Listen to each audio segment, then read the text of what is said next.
हर लड़की को लगता है कि उसका अपना घर कौन सा है। उसको जब मायके वाले बोलते हैं कि यह तुम्हारा घर नहीं है तो वो सोचती है ससुराल मेरा घर होगा, मगर ससुराल में कुछ और ही नजर आता है। तब उसका मन बहुत सारी बातें सोचने लगता है कि मेरा घर कहाँ है, जहाँ पति को मेरा घर ही तो सही है, मगर कभी अब पति अपना नहीं हुआ तो मेरा क्या। ऐसे ही अपना कहने को भी कुछ होना चाहिए ही। ऐसी सोच बहुत लोगों को होती है और होनी भी चाहिए। अपना कहना अपना भी कुछ होना चाहिए। खास तौर से आज के ज़माने की लड़कियों को तो यह जरूर सोच लेना चाहिए। कमाई करने वाली लड़कियां थोड़ा अपने बारे में सोचे तो अच्छा हो। इसी सोच की यह कहानी है। आज मीरा का सपना साकार होने जा रहा था। बरसों से उसको अपना घर कहलाने वाले घर की तलाश थी, मगर जब पीहर में थी, शादी नहीं हुई थी, नौकरी करने लगी, पहली तनख्वाह मिलने पर उसने अपनी पसंद के कुछ पर्दे और सुंदर आसमानी कलर के और थोड़ा सा सामान ड्राइंग रूम सजाने के लिए खरीदा। उसके माँ और पापा दोनों बोल उठे, यह सब चौंचले यहाँ करने की जरूरत नहीं है।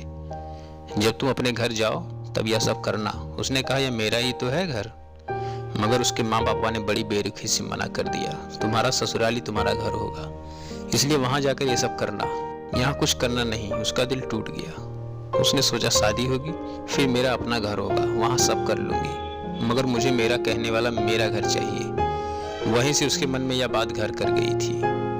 थोड़े समय बाद उसकी शादी हो गई। वह बहुत खुश थी कि चलो अब मेरी शादी हो गई, अब मैं अपने घर को अपनी तरह सजा सकूंगी, यह मेरा अपना घर होगा। थोड़े दिन बीते, उसने वहां पर अपनी मनमानी करनी चाहिए। थोड़ी सजावट, बदलाव, पर्दे लगाने की कोशिश और भी दूसरे सामान लगाने के लिए, लेकिन उसके साथ बड़ी कड़क थी जिनका एक घर पर एक छत्रराज था। बोली यह क्या कर रही बहू, यहाँ तुम्हारी मनमानी नहीं चलेगी, जो करना है अपने बेडरूम में करो। और जब बेडरूम में पर्दे लगाने लगी तो उसका पति बोलता है ये मेरा कमरा है, यहाँ की सजावट मेरी पसंद की होनी चाहिए। अब वह मन मार कर रह गई। उसके मन में एकदम पक्का हो गया कि न मेरा ससुराल का घर अपना है, न मेरा कमरा अपना है। हमें तो कभी अपना मानने से पहले ही मना कर दिया। मुझे कुछ करना है तो मुझे मेरा घर चाहिए जो खालिस मेरा हो। वो सर्विस करती थी। उसने अपनी कोशिश करके एक छोटा सा एक रूम, हॉल, किचन का फ्लैट खरीदा। घर में किसी को नहीं बताया कि उसकी बहुत सुंदर अपनी मनपसंद की सजावट करी। वहां हॉल में वही पर्दे लगाए जो सामान वो लेके आई थी। सब कुछ लगाया, घर को बिल्कुल अपनी इस तरह सजाया। उसको लग रहा था कि आज मेरा घर बनने का सपना साकार हुआ। शादी की पहली सालगिरह आई। उसने अपने पति से कहा चलो आज मैं तुम्हें सरप्राइज पार्टी देती हूँ। पति ने कहा यहाँ कहाँ ले जा रही है, मगर उसने उसकी एक ना सुनी।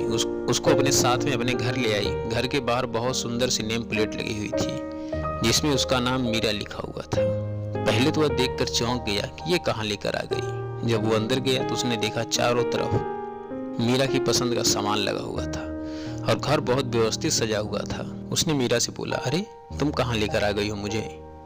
मीरा ने हंसते हुए कहा यह मेरा घर है। तो उसका पति बोला अभी तुम जहाँ रह रही हो वो भी तो तुम्हारा ही है, जहाँ हम साथ साथ रहते हैं। मीरा के मन में कटुता आई, मगर वह आज का दिन खराब नहीं करना चाहती थी।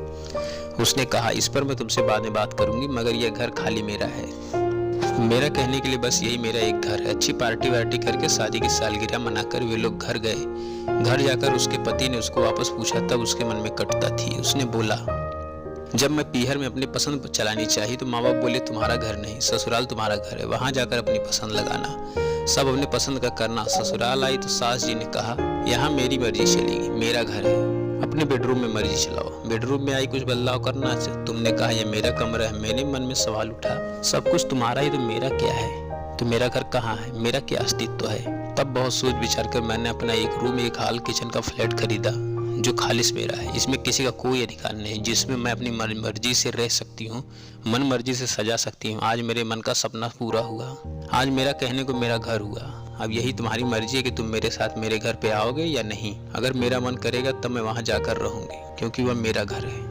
उसके पति की उसकी बात उसके दिल को छू गई। उसने कभी इस नजरिए सोचा ही नहीं था कि उसको अपनी गलती का एहसास भी हुआ। उसको बधाई दी कि अच्छा हुआ तुमने अपना मकान खरीदा, कभी कभी मैं भी तुम्हारे साथ घर पर आकर रहूंगा। और दोनों खुशी खुशी बातें करते करते नींद की आगोश में चले गए। आज मीरा का मन बहुत संतुष्ट और शांत था। बहुत खुश भी थी कि चलो अब मेरा घर तो होगा। इस कहानी के लेख के हैं बिमला जैन। दोस्तों कहानी पसंद आई तो लाइक, शेयर, सब्सक्राइब करना ना भूलें।